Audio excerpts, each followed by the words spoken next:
believe in the transformational power of education and storytelling.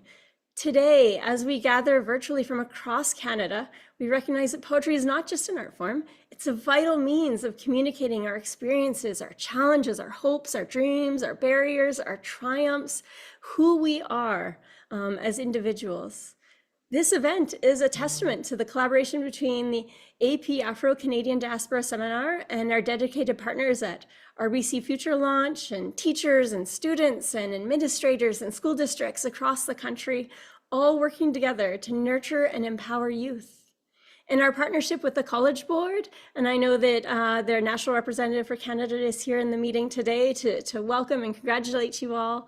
In our partnership with the College Board and AP Seminar Program, we are committed to enhancing student skills, encouraging them to explore their narratives, and equipping them to influence change in their communities.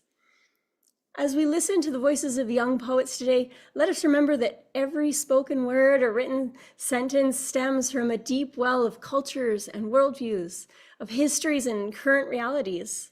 This gathering is a space where our stories converge and where we can uplift one another, and where we affirm the importance of expressing our unique perspectives.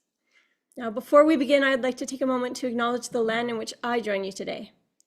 I'm located in Treaty 6 territory, a traditional meeting grounds, gathering place, and traveling route of the Cree, Saulteaux, Blackfoot, Métis, Dene, and Nakota Sioux, a region that has been home to diverse Indigenous nations for centuries.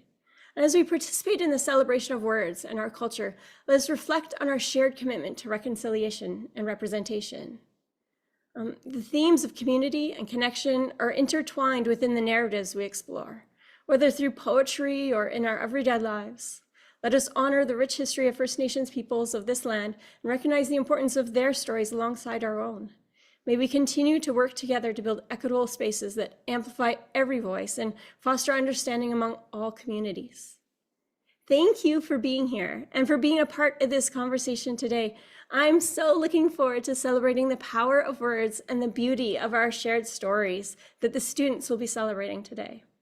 Now, as we delve deeper into today's celebration of poetry and culture, and the diverse narratives that shape our identities, I am thrilled to introduce a remarkable leader who embodies the values of equity, inclusivity, and empowerment. Karen Murray, System Superintendent of Equity, Anti-Racism, and Anti-Oppression, is with us today from the Toronto District School Board. And Karen is not only an award-winning educator, but also an international speaker and a lecturer dedicated to fostering understanding and action around critical issues such as equity, anti-oppression, anti-racism, and anti-Black racism. Her commitment to these values extends beyond the classroom. She actively engages with educators, administrators, community leaders to deepen their understanding of advocacy in these crucial areas. And as a strong proponent of community-led initiatives, Karen believes in harnessing a collective strength for our communities to support the learning and development of our future generations here today. So please join me in welcoming Karen Murray to share her insights and passion for cultivating equitable educational landscapes that honor and amplify the voices of our youth. Karen, over to you. Thank you so much, and good afternoon, everyone. It's such a pleasure. I'm so looking forward. I've been putting this date in my calendar for a period of time. Hold on a second. I just realized my computer did something. I don't know what it just did. But I'll keep going, just in interest of time, and I'll come back here. There we go. See, it did it all by itself. I'm waving. But I just wanted to share how important this opportunity is, and I'm so glad my colleague and my co-partner in this, Superintendent Hoppy from Peel District School Board, give a wave, is with us. One of the things we wanted to do and continue to do is show the brilliance of who we are. But that can't happen if students' voice isn't uplifted and amplified. And we know that one of the ways that young people are able to express themselves and think about how they are going to be generational change makers in this world is through art. And we are so privileged to be able to use this vehicle of spoken word in art to be able to talk about the things that matter for us, and the things that will matter for those in the future. working together across nation is a way to talk about the brilliance of those who have contributed, especially those who are African Canadian, who are across the African diaspora, to all these places within our nation. To be able to do so with each other makes it even more special. And I'm so looking forward to today being one of many, many, many opportunities that we'll get to move and engage together. So it is my pleasure. It's my pleasure to begin our journey.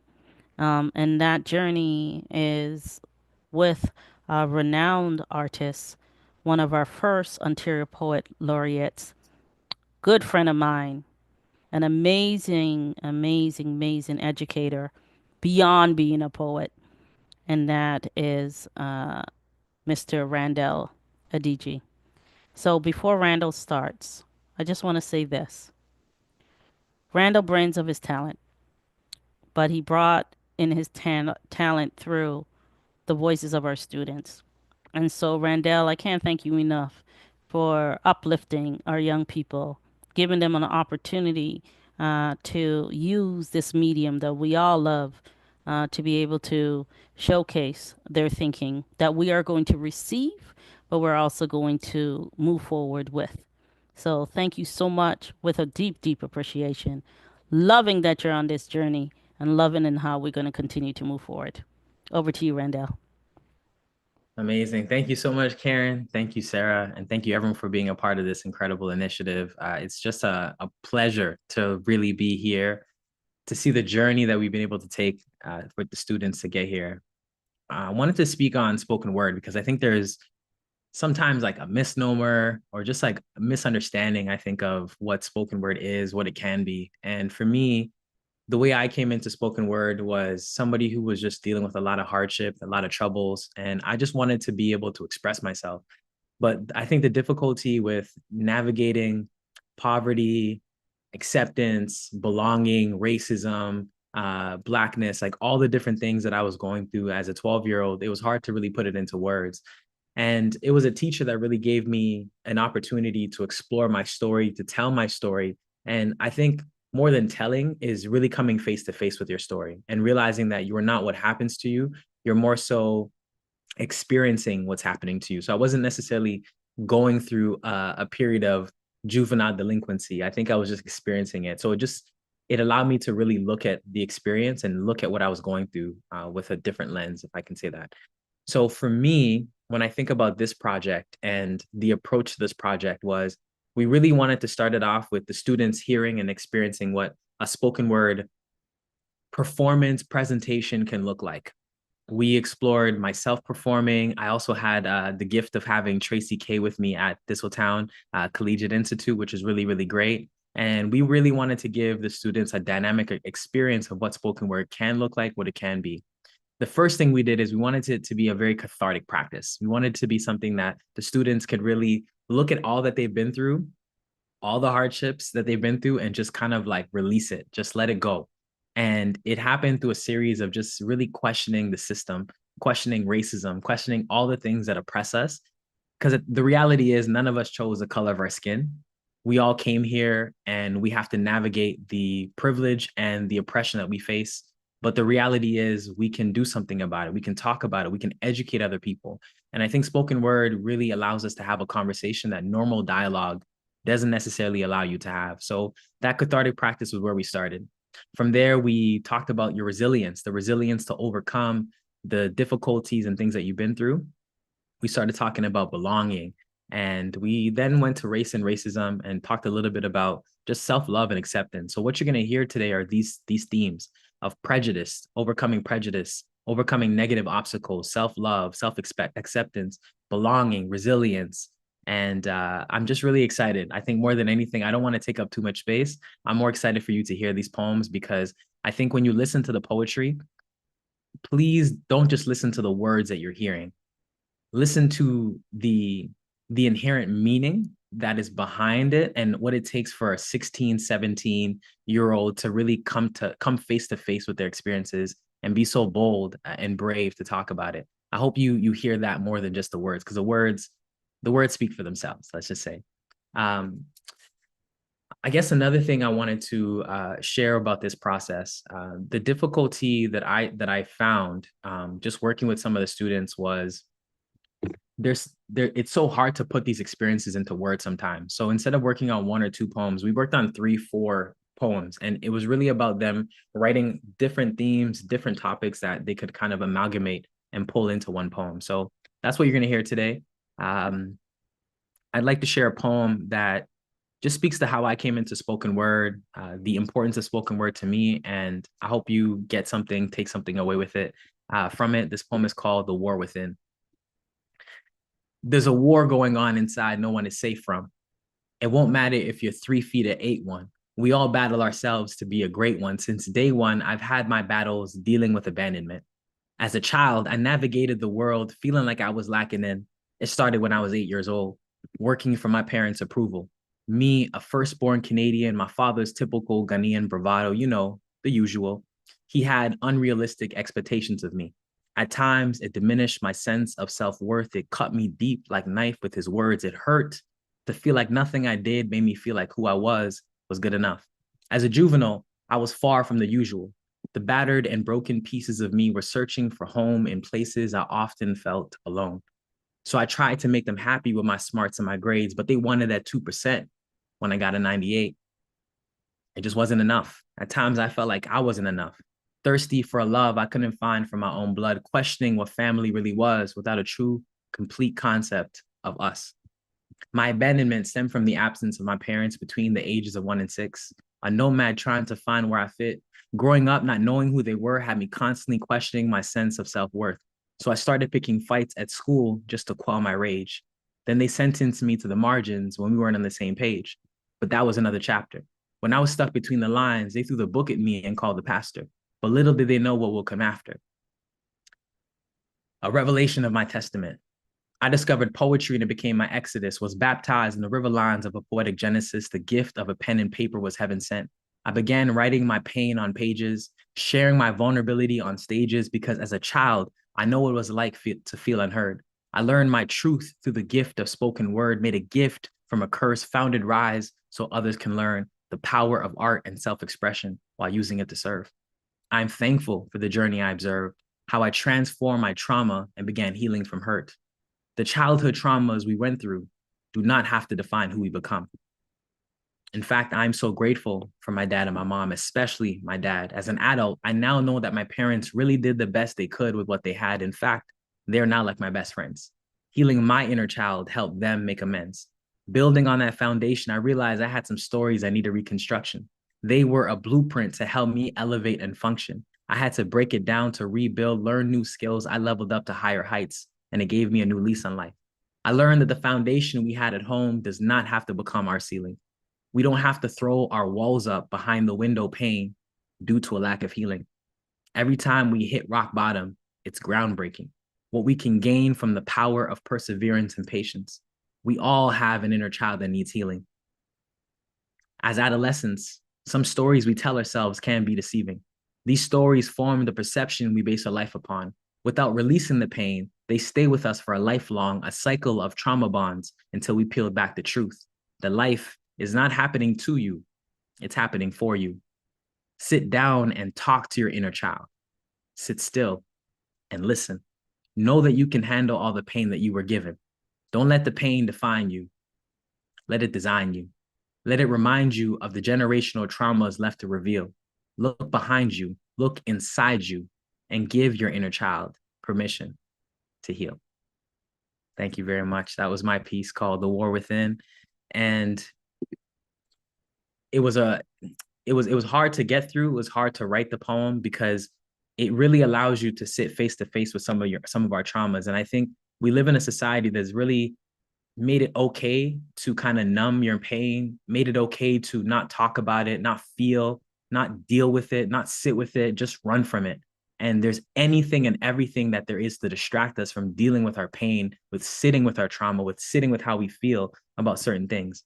When we don't sit with it, it festers. And spoken word was really that outlet for me. And so whenever I go into a school, I know that young people are going through things because I know that adversity does not discriminate, no matter how old you are or where you are. And so this project, this idea that what my approach, I should say, was really to give the young people an opportunity to just have a cathartic practice, to release, to talk about it in a way that is both educational, healing, expressive, and also very reflective. And that's what you're going to be hearing today. So yeah, it just gives me a lot of pleasure to introduce these schools. I also just got to take a moment to just thank the teachers and everybody who's involved in making this possible. Thank you, all of you, all of you. But from York Memorial, I want to thank Miriam Shakali. Thank you so much for your dedication to the project. A big shout out to you. From Brampton Centennial, Jordan Habati, thank you so much, sir. You are just a gift of a human being, and I want to thank you. And Kamisia Hutchinson, thank you for your BSA and what you've done to support those students. It's just been a great process to get here. So without any further ado, the first school that we're going to introduce to come up here is going to be Brampton Centennial. And again, just a reminder, when you're listening to these poems, I want you to listen to the experiences and not just the words. I hope you can feel the words. I hope you can feel the experiences and really connect with the stories to the best of your ability. But without any further ado, Jordan. Good morning, or good afternoon, everyone. Oh, it's a long day already. Our PDSB is located on Treaty 13A of the Mississaugas of the Credit First Nation. We want to acknowledge our Indigenous First Nations, Métis, and Inuit communities that have always existed here and continue to exist here on this land. I would like to present our student poets. I believe first up was Deandra, so I'm going to let her take the floor. Good afternoon, everybody. My name is Deandra, like was introduced. Today I'll be reading the poem I wrote, Belonging in Canada. The necessity everyone looks for since I can remember. It was a want, a deep desire to belong, a gift I would look under the tree for, but somehow had to look to someone else. Wanting my hair to look like my fellow classmates, and seeing the many jobs around my city, staring at those posters thinking, they don't look like me. Asking the question why, I desire for the answer. The representation was a demonstration of why I should not reach far, but maintain a small imagination. We know to call 911 when in danger, but the demeanor of those men changed the reflection in the mirror. Should they alone ring a bell? The pain two Canadians have displayed haunts the region. Let's not be graphic, but what was the reason? Why did his face leave you disgraced? That someone's son, a friend, on a life cut short, but now we are the people left on the fence. So why don't I belong again? We see the hurt in their eyes. Ladies and gentlemen, don't be surprised. 400 Canadians turned away, displaced from their homes, something they once called their own, now existing in a broken world while they sit on their thrones. Don't look away now. It's what we need to know. Although this may make you shuffle in your chair, but did anyone consider the legacy we just left in the air? The kids who look at men and women like me and automatically move 10 feet. Bigotry, the one leading our great nation, trumps the rights of the desiring citizen. Now what?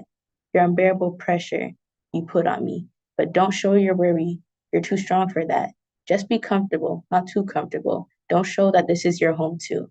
But I'm confused. Why don't I belong? The intolerance, I see it on your face. The empathetic feeling of the past is present. The feeling grows strong, remembering the power I hold in my tongue. Now at last, love has come along. The lonely days of striding for the answer to come. I only belong when I benefit to you, when I fit in your mold, your impossible hold. Create your steps today, for now you will always know why you belong. Thank you. Thank you, Deandra. Once again, thank you. And next up, we have Denver, who would like to share his poem.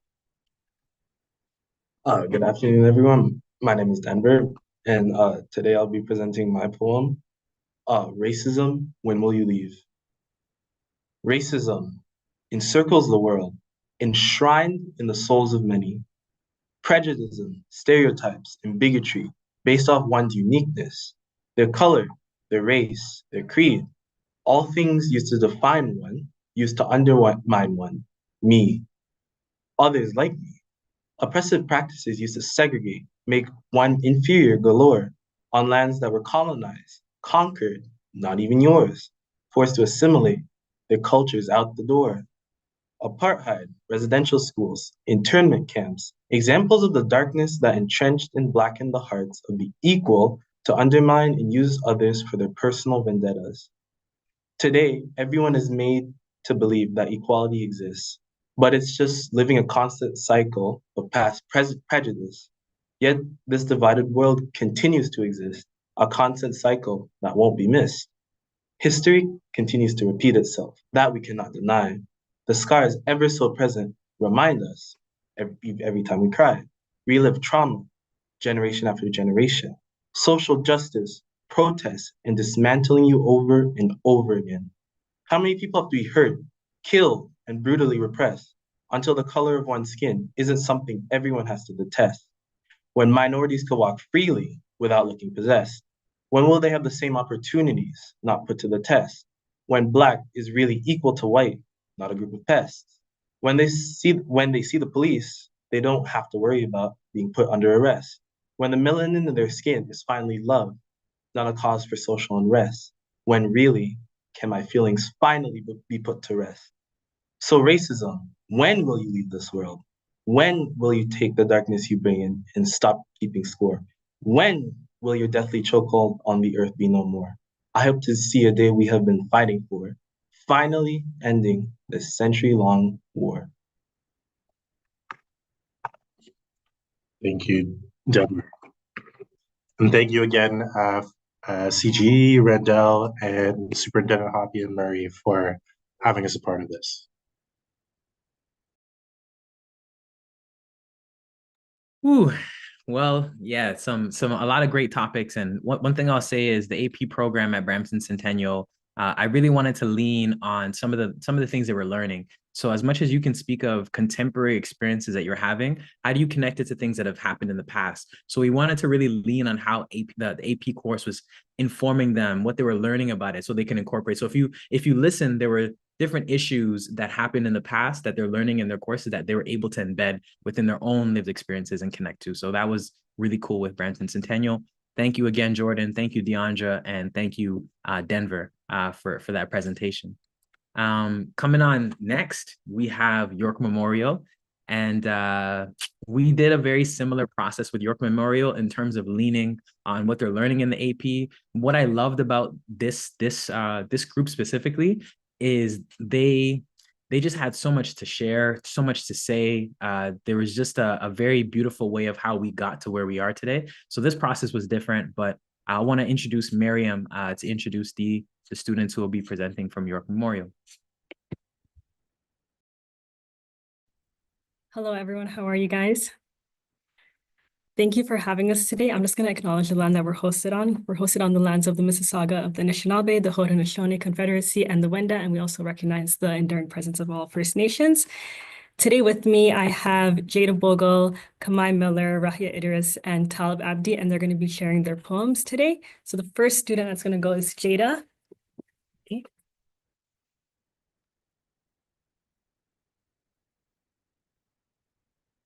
Good afternoon, I'm Jada. My poem is A Message to Society. Dear society, since I was born, I've been in the middle, in between the blacks and the whites, a color war I did not know how to fight. I love my mom, I love my dad, I love the person who came to be, but you can't seem to let me be. You're black, you're white, it's like you can't decide, and I'm in the middle trying to survive. This isn't about your confusion, because I know who I am, a kind, smart, biracial girl. By meaning two,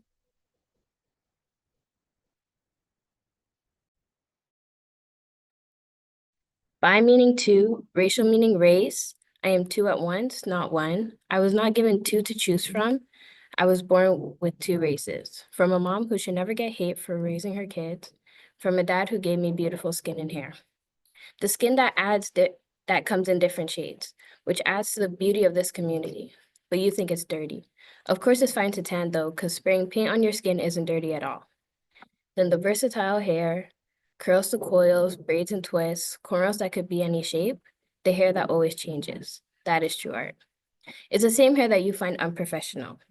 This poem is for the uninformed to try to understand the world that we live in is unfit for the unique ones. It's unbelievable how long this has gone unfixed. You hate and love me. You hate what you see.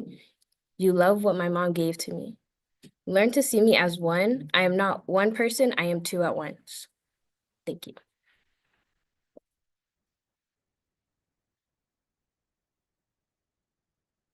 Next, we have Kamai Miller.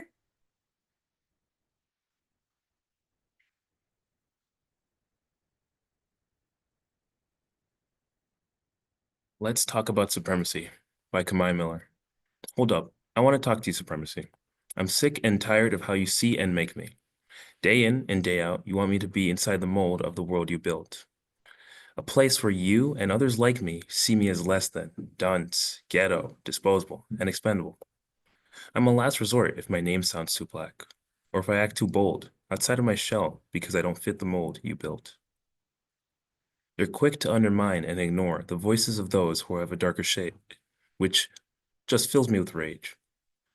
Within me, you hang over a sign that tells everyone that I'm unfit for my rhyme, unfit for the times, unlovable, something to shut down like you shoot down every hardworking man and woman each day. Every day, I worry about being stopped by the police for walking while being black. Those who are there to serve and protect, but when they see black, they're there to serve and select. Tell me why, at the supermarket, my white friend can go through the checkout aisle without any problems. But when I follow through, the guard stops me to check my jacket to see if I stole something, when the only reason why I brought it was because my mom said it was going to be cold outside. Every day, I feel a weight on top of me as heavy as the weight of the world, the weight of my ancestors that had to fight for your more hands-on counterpart. I ain't even going to say his name because he probably still sees us as slaves. Honestly, I just want to wake up to a world who ain't trying to break us. I want to wake up knowing that I got a chance, really knowing that my presence can make a stance against the injustice that you and your group spread. I want to love myself. I want to believe that I'm strong. I want to believe that I can make something of myself, something you hate to hear. I want to grow up and become the engineer that I dreamed of ever since middle school. I want to see my future kids grow up with the understanding that they can dream, in hopes that they can form their own beliefs and opinions that'll help them grow and strive for their own goals without any interference or any invisible walls made by your limiting beliefs or to be affected by your destructive thoughts and tendencies, things that were forced on people like me.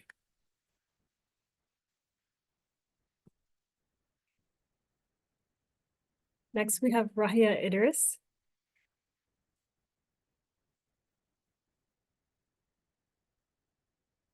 Hello, everyone. My name is Rahia Idris, and this is my poem on From Grudge to Gratitude. It was only in 5th grade where in the corner of the classroom I sat, my skin a shade of radiant black, whispers and laughs coming from the corner of the room. If I spoke up, I felt I was doomed. As I reported it to the teacher, Miss K, it wasn't so soon. She didn't do anything about it, as I felt like a fool. Man, how I dislike school. From the negative comments of my big forehead, slurs being said, or about my beautiful braided hair, as they talked bad about me, I did nothing but stare. Oh, Miss K, the brown woman you are, do you not have any care? Every day it was something new, yet I felt afraid to bring it up because I'd cry and be seen as weak. Little would they know, I'm now at my peak. From the grudge I held to the insecurities I've refrained, I can do nothing now but from this learn to gain. Now, the person I am today wouldn't be myself without having this experience. I keep boundaries with people. I don't take BS from anyone anymore. They know not to speak to me with disrespect in any way, shape, or form.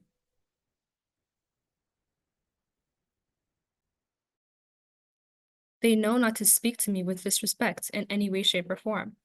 I carry myself in a bright light and have gained confidence. And really, nobody will ever stop this. I'm no longer that mesquite little Eritrean girl who couldn't speak up for herself, who was a punk. All that nonsense that has been stuck with me, that's all now junk. I've grown, I've learned, and I will always remember this, even though all I wanted back then was for the class to be dismissed.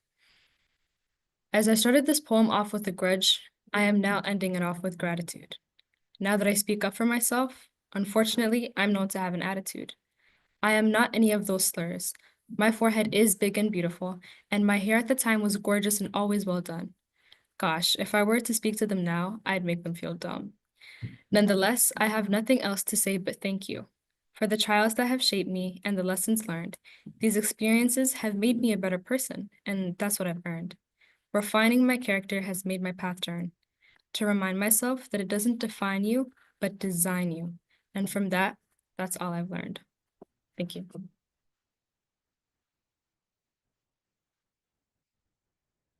And the last poem we have is by Talib Abdi.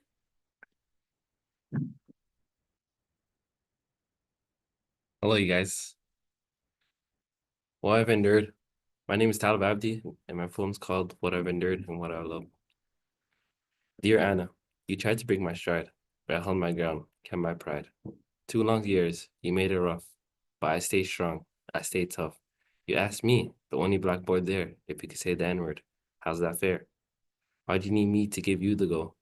You marked me low, hoped I'll fall, but I rose higher, above it all. In grade 9, I loved this course so much, but with you, Troy was out of touch. Now you're gone, the air feels new. I could finally push on through. I love this subject once again and leave behind back then. I love the strength that lives in me, a fire passed down through family tree. I love my skin, my voice, my name, carrying history, pride, and no shame.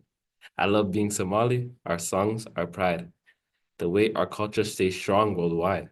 The smell of Angera, the sound of Hoya yelling, and the stories on how my Hoya's family came to Canada. I love the community here in Toronto, from Dixon to Woolner, where Somali voices grow. We lift each other up, we make each other proud. Our roots are deep, our vibe is loud. I love my family, the ones who care, their laughter, their love, the bonds that we share. Through every struggle, they've held me tight, reminding me always to stand and fight. I love myself, my roots, my way, how I move through each and every day, Somali and strong, proud and free. This is what I've endured and what I love about me.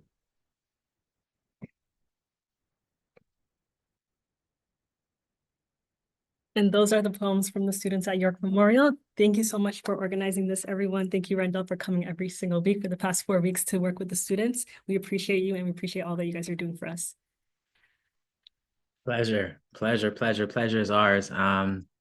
One thing I wanted to say that I really appreciated about the work we did with York Memorial, and you kind of hear the theme across, but there's kind of like this hero's journey. There's this experience, a negative experience that took place.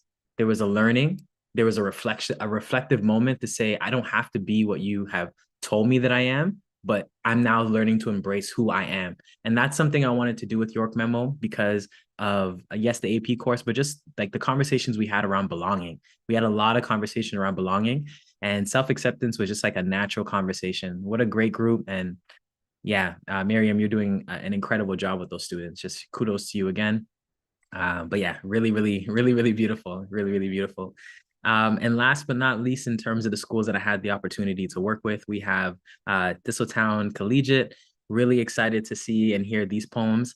I wanted to do something a little bit different. And what you're going to hear is you're going to hear one individual poem by Natalia Jackson, and then a collaborative poem. I just felt the words together was going to be that much more impactful. And so coming up, I'm going to introduce Kamisia Hutchinson to introduce the students from Thistletown Collegiate. All right. Good afternoon, everybody. My name is Kamisia Hutchinson, and I'm from Thistletown.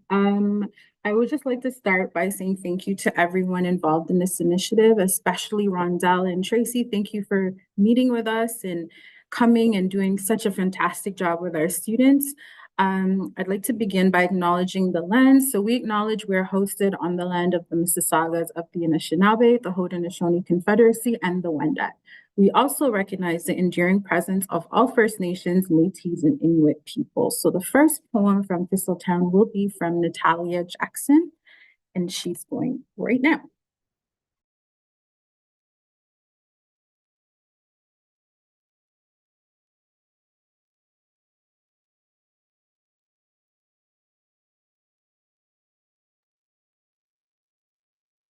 Oh, Natalia, we can't hear you.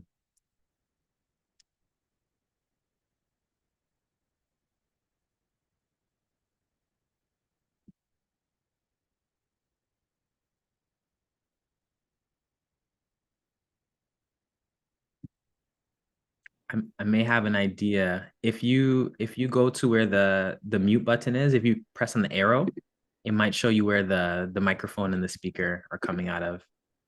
That might be it. Mhm.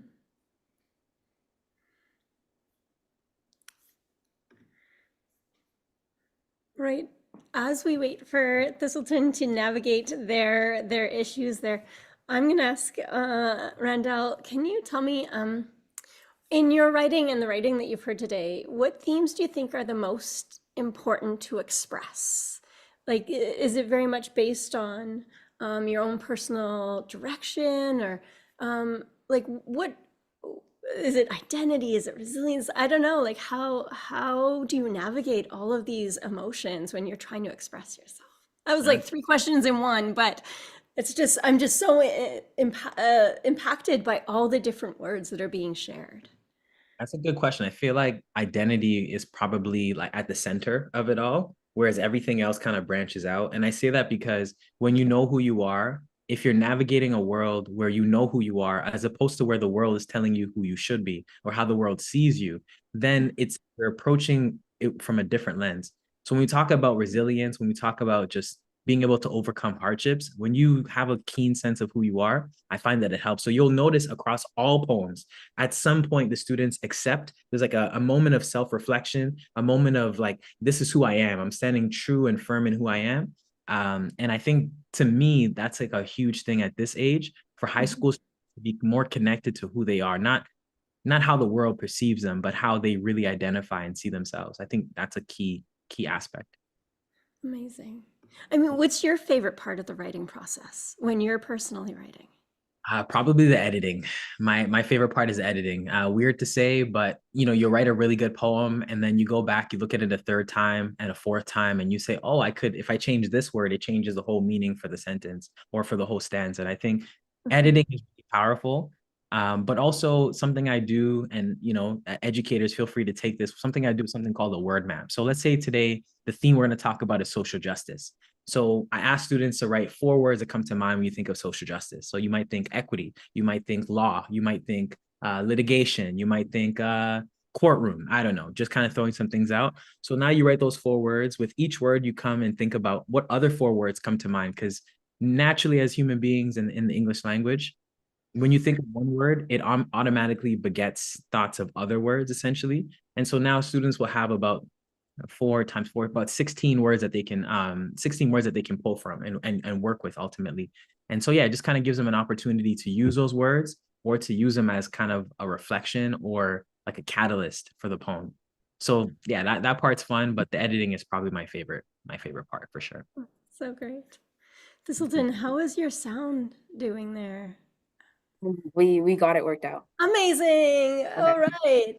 So I just want to restart. My name is Natalia Jackson. I'm from Thistletown Collegiate Institute, and my poem is entitled Dark Drops of Gold.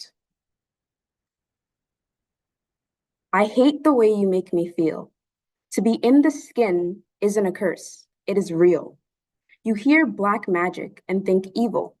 Black is magic, or is that too lethal? Have you seen my afro defy gravity? What goes up must come down, never really applied to me. Have you seen my skin during golden hour?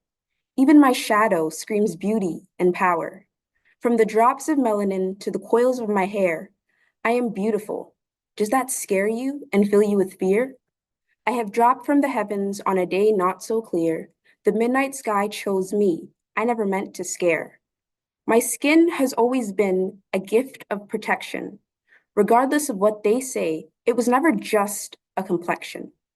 My skin is rich with potential and healing. From the soles of my feet to the crown on my head, did you know I'm just like you, full of empathy and feeling? I am proud to be Black, but those words always twist my stomach, like butterflies in a cage forced to flutter. My words are still loud, even if I stutter. I pay respects to those long ago who couldn't even mutter. To be in this skin is laughing until your heart aches.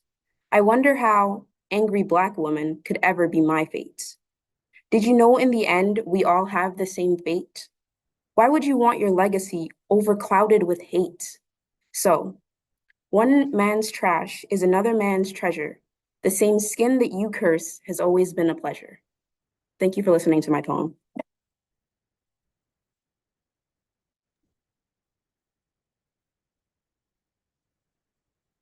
Okay, next we have Amina, Abdul, and Abdi. I'm sorry, Amina, Abdi, and Rauda Abdul.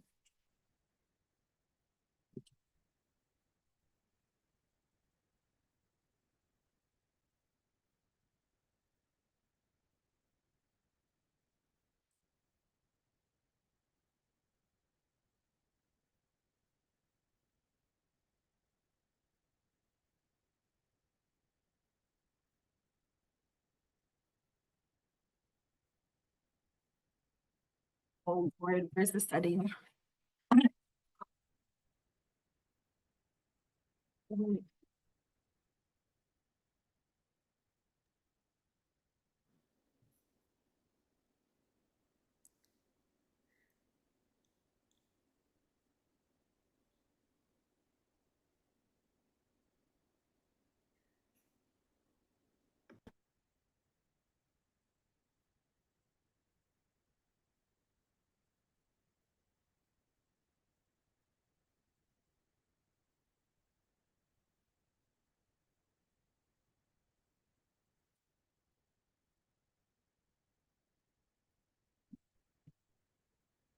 Okay. Hi. My name is Amina. And my name is Rauda. And we are here. We're grade 12 students from the Sultan Collegiate Institute. And today we will be presenting our poem, which is a collab between me and Amina on the power of words. This poem is based on an experience that happened to us on the train when we were with our friends. So we hope you guys feel the emotion that we felt that night.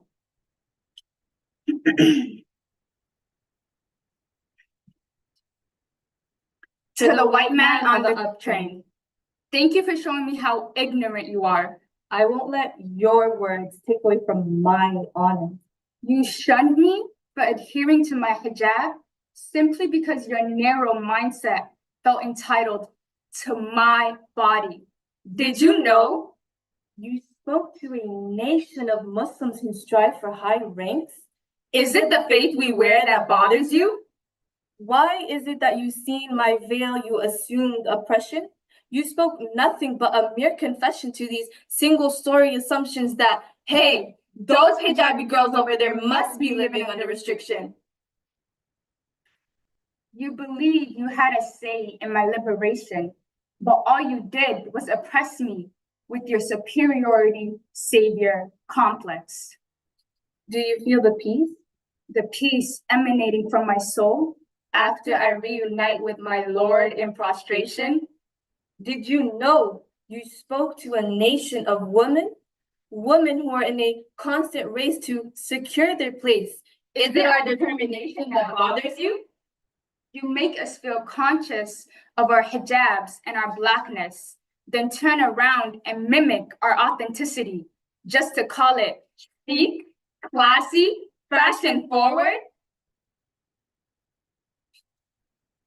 يا أيها الناس إنا خلقناكم من قدر يا أيها الناس إنا جعلناكم من قدر وقلبا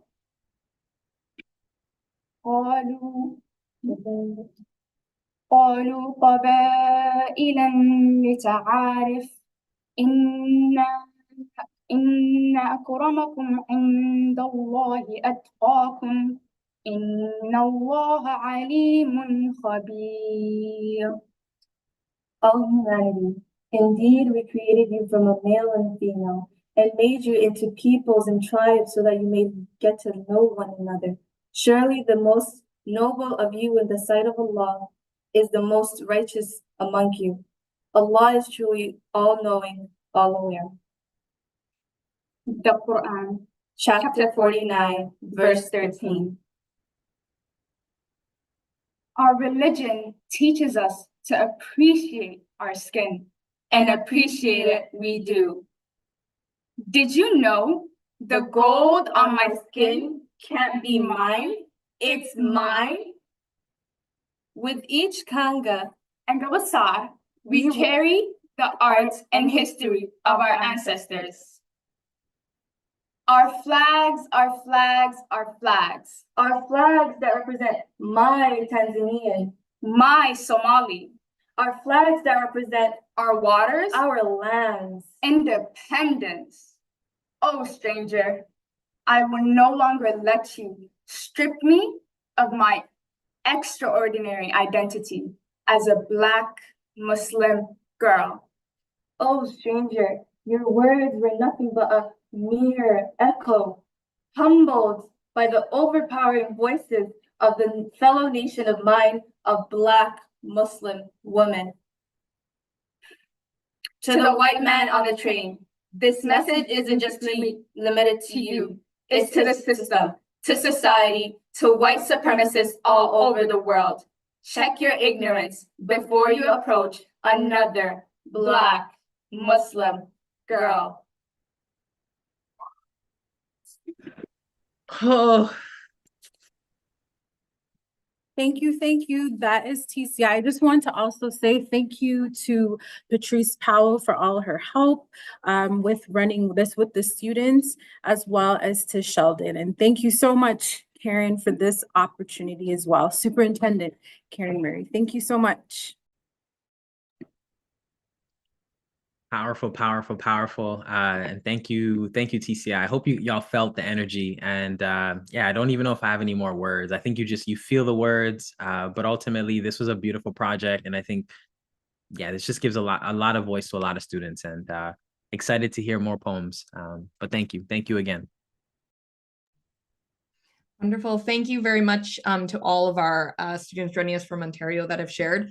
My name's Rebecca. I've been working with Queen Elizabeth High School during this AP whirlwind that we are on together. Unfortunately, I've been so busy. I actually have not had a ton of time to witness their work with the poetry, but I would like to welcome quickly Tamira Mohammed, who is the former Youth Poet Laureate with Edmonton, who has had a chance to do a little bit of work with our students to prepare for this event. Now, we don't quite have the time and the amount that you guys are able to prepare, but I think you guys are going to be really impressed with the work that our students are able to put together. So Tamira, did you want to maybe just say a quick brief message about the students' preparation for this event?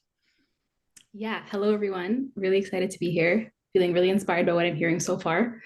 When I was with the students at Queenie, we talked a little bit about the idea of that line from the anthem, God keep our land glorious and free, and just thinking about what does glory actually look like for each of us in our communities, in our lives, in our bodies. How do we build home here?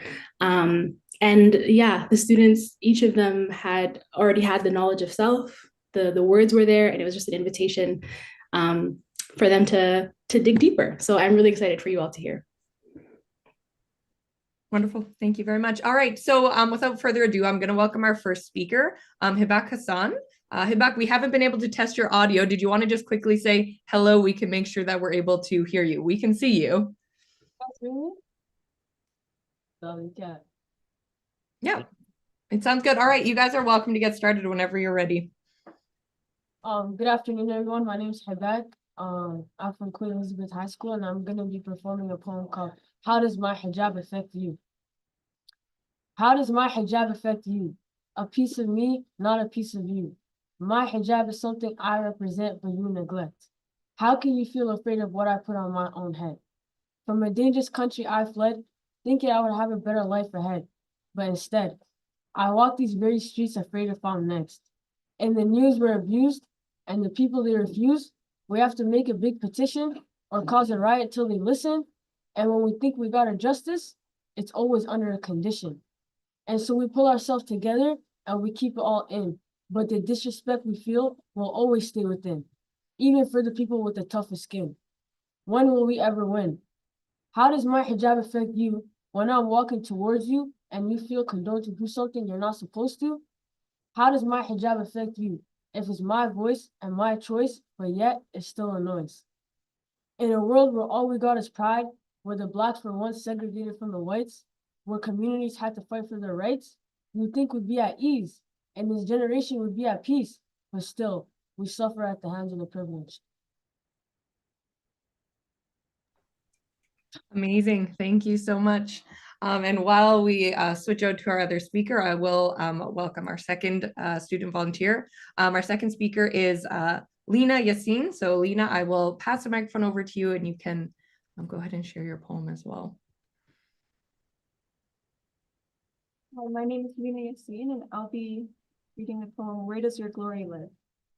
Where does your glory live, O steadfast land, when the flag is torn from your people's hand? It lives in the olive, ancient and wise, in its roots as deep as your endless skies. In the watermelon's flesh of red and green, a quiet flag in the fields unseen. Its sweetness carries the hope you keep, even when the world lets your sorrows steep. No colors may fly, no banners may wave, but your spirits bloom where the olives say. Your glory lives in the earth, so true, and every tree and fruit, it lives in you. Where does your glory live, O strong land, when they take the flag from your people's hand? It lives in the olive, rooted and old, and the watermelons red and green, so bold. It grows in the trees, it blooms in the air. In the fruits and fields, your colors are there. No one can steal what the earth lets you keep. Your glory lives where your roots run deep. Beautiful. Thank you. I just want to say thank you very much for getting up and sharing in front of everyone. I know it can be very scary, but everybody did such an amazing job. That's it from me. Amazing. Thank you so much to all of our students who shared with us today. It can be so intimidating to share stuff that is personal to us about our identity and our experiences, and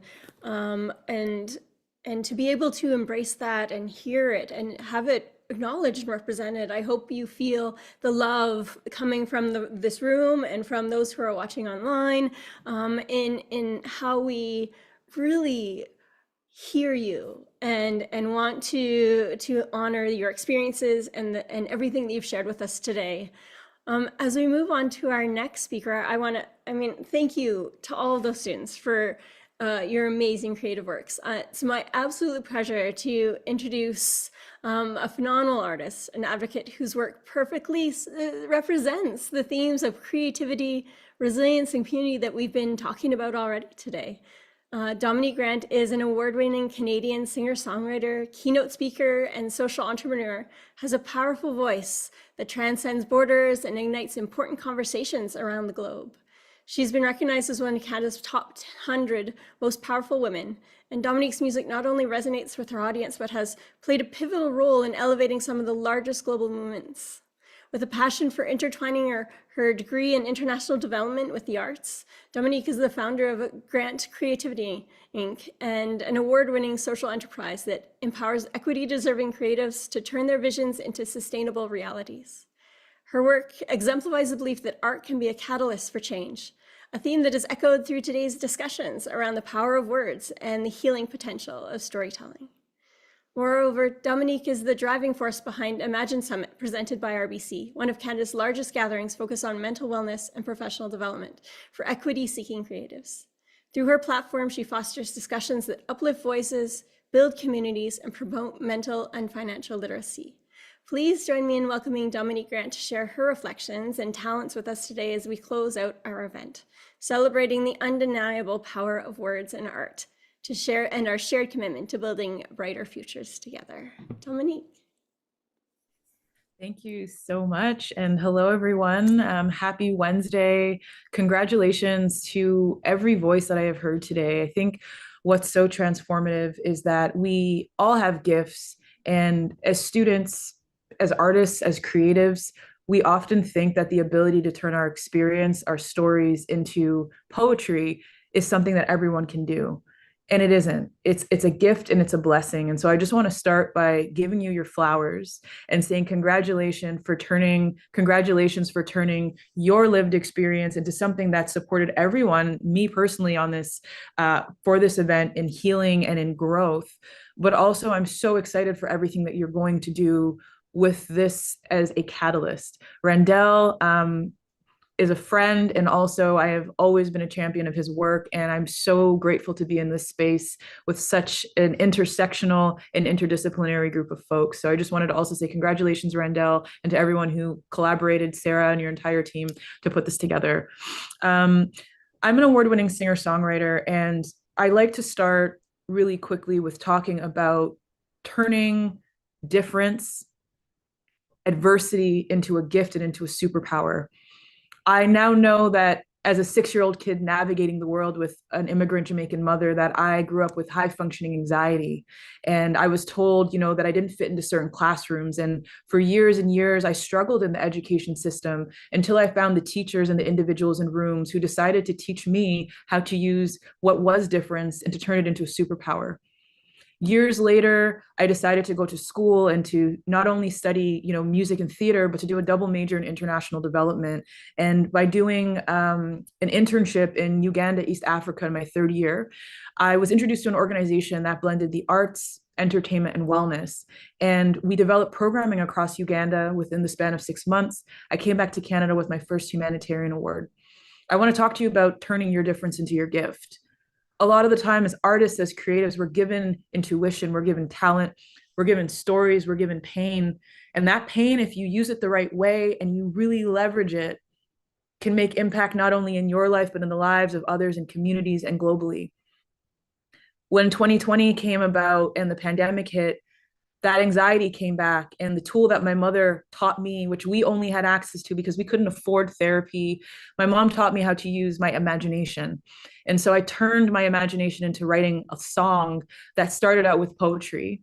And after turning that poetry into a song and going into a community called the Esplanade, I performed in the streets of Toronto, and a clip of that one song ended up going viral. And in the span of 24 hours, my entire career changed. Within that year, appeared in commercials opening for the 65th Grammy Awards with RBC. And I also had RBC reach out and say, how else can we support you? And I said, well, I made a promise to my mother.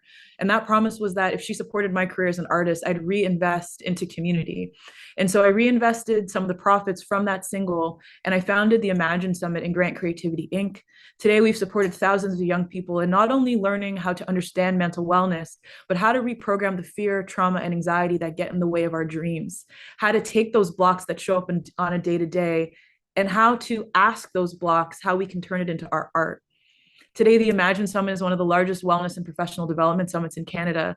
And having been added to Canada's top 100 most powerful women this year, I did do a speech, and that speech was to remember that your difference, when you understand your gift, you can turn it into a superpower.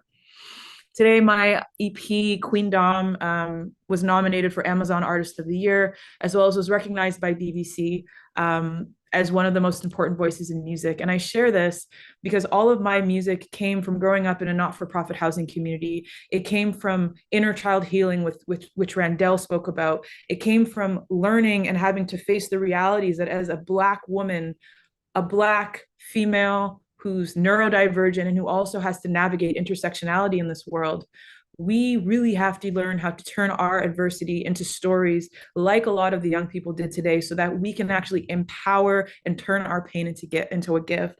And so I know that we are just about to close, and I thought I would just do a quick a cappella of one of the poems that ended up turning into a song, and that was launched across Canada with Shea Moisture, one of the largest beauty brands in Canada, and has propelled my music to become and sit at the forefront of a lot of our experiences as diverse women, as gender diverse women, and as humans. This one's called Be Your Beautiful.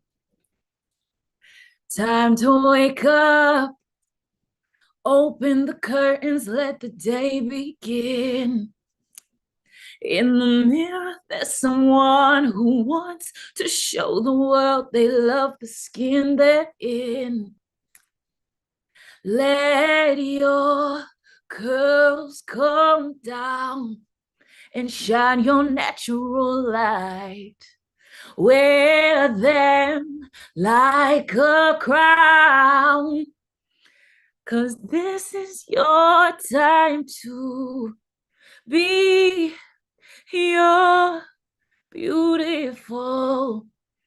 When they say you're not enough, when you feel like giving up, remember wherever you go, be your beautiful. as beautiful as you. Thank you so much for having me today. And on behalf of RBC, on behalf of the Future Launch Program, I also just want to let you all know that there are resources on the RBC Youth Career Hub where you can go and learn about access to a number of programs, to scholarships, to funding, and to so much more that can support you in investing in turning this incredible talent of poetry into going to school, into getting a post-secondary degree, and of course into investing in a big vision that you have that maybe no one sees, but that you have been given for a reason. Thank you all so much for having me today. Thank you, Sarah. Thank you, Randell. Thank you to the TDSB. And of course, thank you, RBC and the Future Launch Program for all of your support. Amazing. I can see all sorts of people just wishing they could jump on and say thank you and share and celebrate. But we are at our time, and so unfortunately, you're gonna have to hear my words of thank you. So thank you, Dominique, for joining us. Thank you, Randell, for joining us as well and sharing not only your time here today, but all the time, and Tamirio as well, for sharing all the time you had with the students to prepare them for this, to let your light shine and be inspiration for the students to really see themselves as being able to express their voice and be heard and be passionate about who they are and recognize as such. So thank you to of course, RBC Future Launch and our partners, TDSB, Peel School District, Edmonton Public, and Halifax Regional, as we come together nationally to have this vital conversation around what does it mean to not only celebrate identities in our locations, but as a national conversation, and having students share and understand different perspectives from different areas of our country and hearing our stories together. So thank you all for being a part of this creative celebration. Let us continue to uplift and listen to each other and harness the power of our words to inspire change and foster understanding.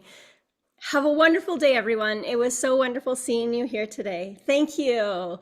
Thank you so much.